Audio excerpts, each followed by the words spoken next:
Hello, this is Rohan, and this is my Layla and Majnun response for the class History 242 slash Mideast 201 at the University of Michigan.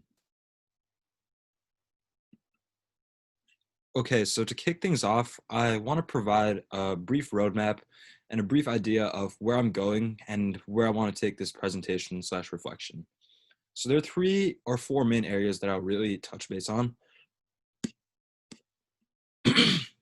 The first of these is what happened in the story, where I provide a brief overview of Layla and Majnun, what sources I used, which is a combination of audio, or not audio, excuse me, but rather artistic productions of Layla and Majnun, as well as different visual depictions, artworks that show what happened in the story. And after that, I want to talk about what I can take away from these sources, what stories they really tell. And after that, I want to end it as a conclusion by just providing my own feedback and a few questions that I'm left with. Okay, so when we're looking at Layla and Majnun, it really represents a classic story of love and tragedy. Some people, although this could be more or less accurate, could call it the ancient Middle Eastern version of Romeo and Juliet. I don't find this to be entirely true, but it's still an interesting comparison as there's a pretty common similar theme of tragedy and failed love between the two main characters. Additionally, it's worth it to note that Majnun isn't even the main character's real name. His real name is Kays, but he changes his identity and has coined the name Majnun to represent his madness and lovesickness that he goes through throughout the entire story. And transitioning from that, it ends extremely unfortunately on a pretty low note with both Layla and Majnun passing away. And as you can see here on the right, I feel this visual is a perfect representation of Layla and Majnun, particularly the love sickness that Majnun goes through. As you can see, he's very physically deprived on the right of this picture.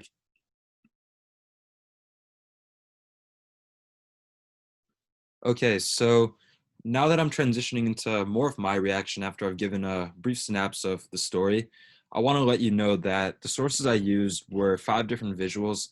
2 of them, thank you very much, by the way, were given to me by Professors Heidi and Jay. And the last one, I saw a love story slash blog reaction, which had several different photos. So I drew upon that for my visuals. And for the performing artistic representations, there was one video, the 19-minute song slash skit that I found really cool. That was, again, thank you very much, given to us in class. And then on top of that, there were 2 shorter clips that I found, one of them 3 minutes, one of them 4 minutes, that really represent Layla and Majnun, but do so in a slightly different angle. So that would put me around 30 minutes for the performing art representations and 5 visuals. So it's kind of a hybrid of sources that I'm drawing from, but I still found it to be really helpful. So without further ado, let's get into it. Okay, so as you can see on the screen, there are 5 images here, and the biggest takeaway that I got from these images was that Kay's madness and defining traits are prevalent.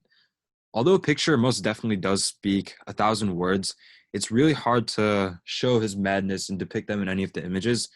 But a condition that probably is pretty correlated with his madness and his mental instability is how physically weak and how physically deprived he looks. And you can see that's a very common trend here, no matter who's taking care of him.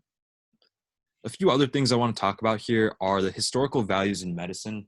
I know not just through the Layla and Majnun or love sickness lectures, we commonly learned that back in the day there seemed to be a big stigma around mental diseases as literally a disease, and that's what I'm elaborating on further with point number 3 is love sickness a disease, because in this specific context it makes it out to be that way. And as you can see in the visuals in one sec, he received a lot of treatment from either Layla or his father, which brings me to my next and last question in this area. Who could be the protagonists in Layla and Majnun? Because from the way the images make it look, it really appears that Layla, who is dressed in fancy clothes, is taking care of him, is seen as the protagonist, as well as Majnun or Kay's father, who's also dressed in fancy clothes and appears to be right by his side helping him out. But with that being said, I didn't really list this out because I just thought of it on the fly actually, but it's interesting thinking about what if they're the protagonist, do you think Majnun could be the antagonist in this case? At least in my opinion, the visuals don't really represent that because they show like his suffering and they show his pain, whereas I feel like they'd portray him in more of a evil and cunning light if he were to be considered the antagonist.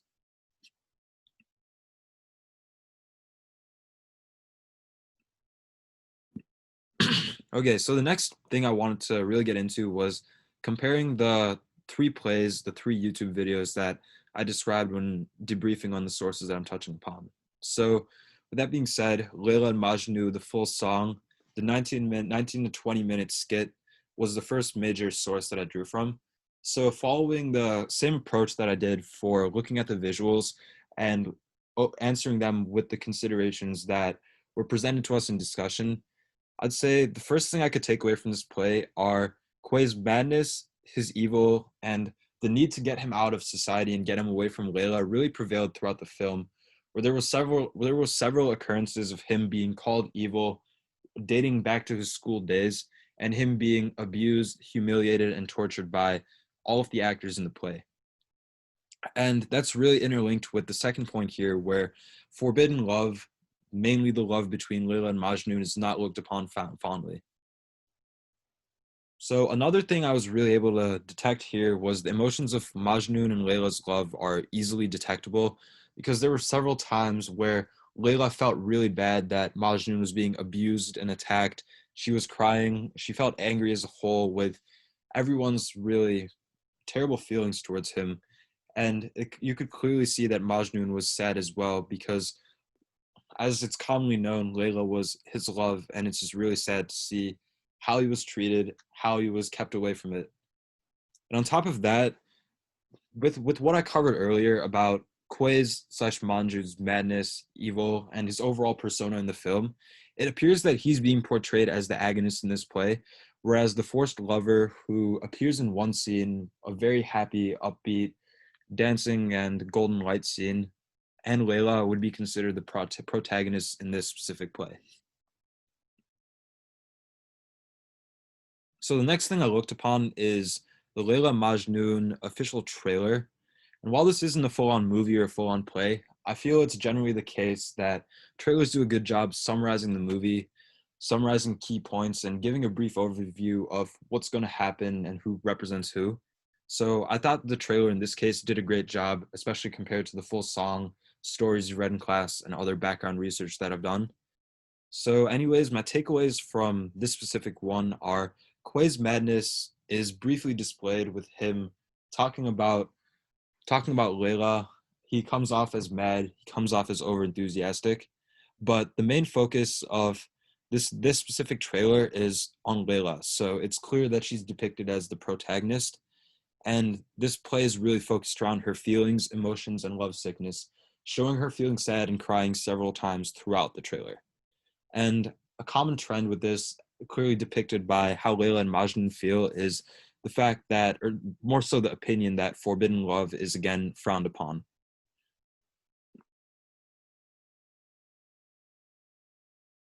So the last play that I really looked into was a 4-minute excerpt from the Mark Morris dance group. They're pretty well known, they're pretty illustrious, and in 2016 they did a reenactment of Layla and Majnun. But this one was actually completely different than the other two I looked at in the sense that it had very little words, very little dialogue between characters and depicting them, but rather it used music as a picture of symbolizing the story and letting people know what is really going on. So after doing some background research, because without having a keen taste of music or keen ability to depict it right away, I had to do some additional research to understand what was going on behind the scenes. So I noticed that at points there are melancholic and sad, per the article on the bottom right, expressions throughout the 4-minute video. And one of the songs actually is called Loneliness is Pain, which I feel really highlights the love sickness that is faced by both main characters in Layla and Majnun.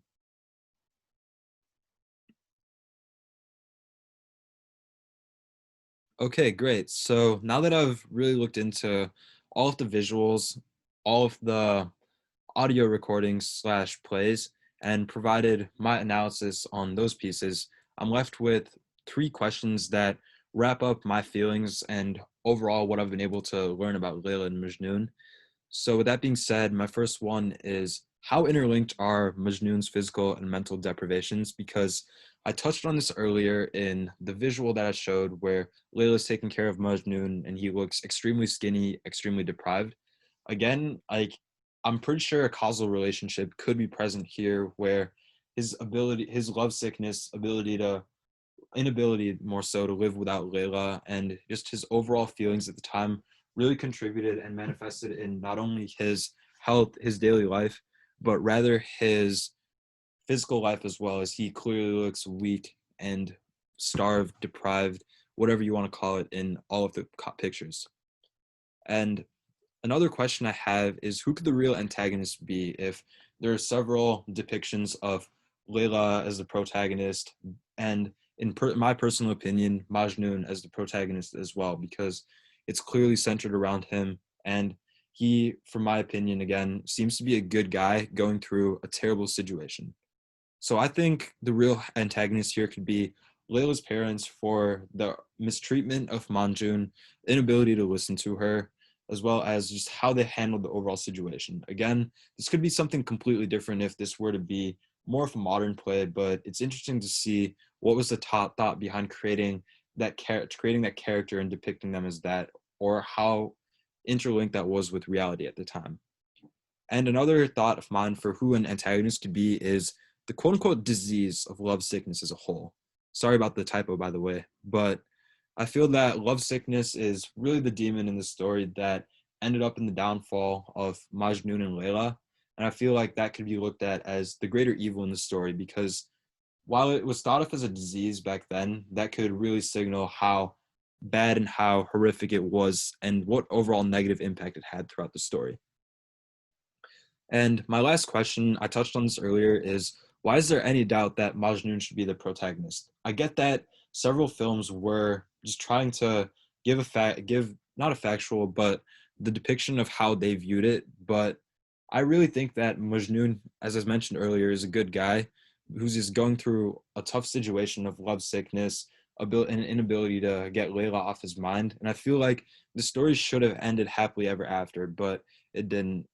So I still think Majnun is the protagonist nonetheless, but there's no doubt that he was embattled throughout the story. All right, so that basically concludes it. That's the end.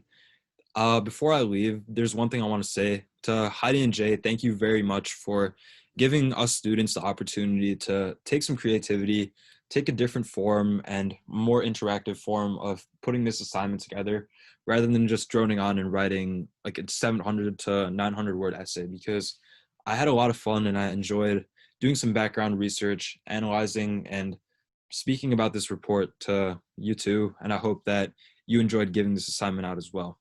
Thank you very much and have an amazing Thanksgiving break.